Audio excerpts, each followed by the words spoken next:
The CoinDesk Spotlight is brought to you by Nexo, the place to earn on Bitcoin, Ethereum, and more.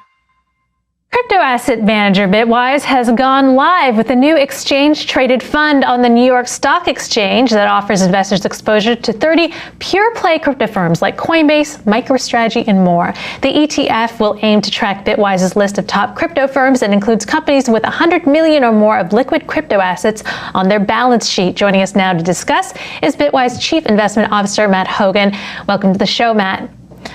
Thanks for having me. Excited to be here. Great to have you. All right, so Coinbase earnings are out after the closing bell. Coinbase is on your list. Perhaps you could comment on the company's performance and how it fits into your ETF. It's a great question. It's the largest single holding in our ETF, and it's exemplary of the kind of companies we want to put into this ETF.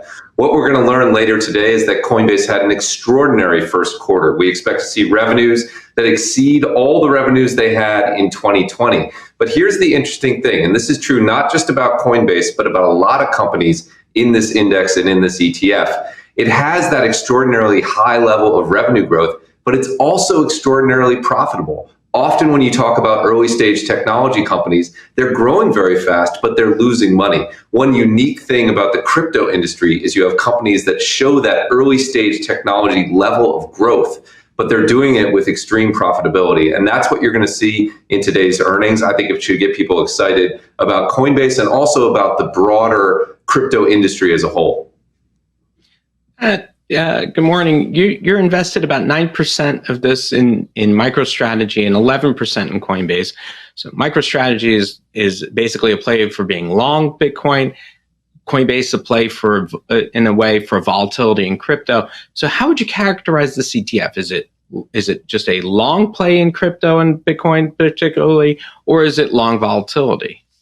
I characterize it as a play on the growth of the crypto industry in its totality. So MicroStrategy is a unique holding in that it's included in the ETF because of that core position that it has in Bitcoin. Most of the companies in the ETF are the picks and shovels of the crypto industry. They're the companies that are building the infrastructure that lets crypto hum. They're Bitcoin mining companies, they're mining equipment manufacturers, they're banks like Silvergate, which did a deal yesterday to be the exclusive issuer of stablecoins for Diem. These are very, very exciting companies. Look, if crypto does well, as we all expect, I think these companies will benefit, some at different correlations to crypto than others. But what we wanted to give people was an easy picks and shovels infrastructure play on the extreme growth we're seeing in the crypto industry. And we're excited to have the ETF BITQ out there and trading in the market. So the MicroStrategy play, though, in many ways is a play because right now there's no Bitcoin ETF, and it's a way for institutions to get into a long position in Bitcoin without actually buying it directly. What happens should there be an ETF and that premium that MicroStrategy right now commands for its Bitcoin goes down? Do you dump MicroStrategy or do you buy a Bitcoin ETF? What happens then? It's a great question. Look, the premium has gone down substantially. I think when MicroStrategy first allocated to Bitcoin, it traded to an extreme premium to the underlying value of its Bitcoin holding. That has already come down, and it may come in line with that Bitcoin holding. It will stay in the ETF. This ETF is designed as an index-based strategy to capture all of the largest companies that are contributing to the crypto ecosystem. You and I know that MicroStrategy is one of those companies. What they do, what they decide to do matters. Just today, they were buying more Bitcoin. That's a statement in support of the crypto industry. So it will stay in. But again, it's just one of 30 companies, but you raise a good point. We can't let you leave without asking your thoughts on Tesla and Musk and its impact on the market. How important do you think this is? How big an impact do you think it will have on Bitcoin in the short and long term?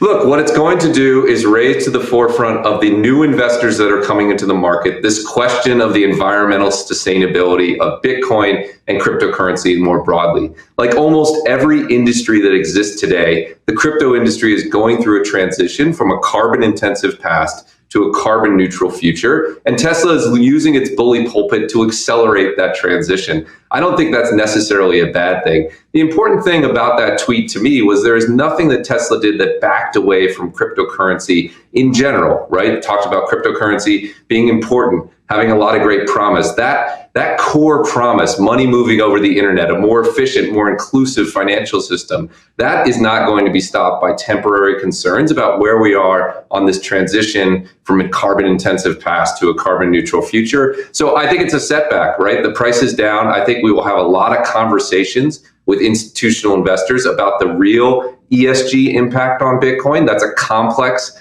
conversation. There are pros and cons, but this is a conversation that we had to have. I think we will get through it. And, long term, the trajectory is still on the upside. Matt, do you have any thoughts on how crypto companies, how many, what rate may go public this year?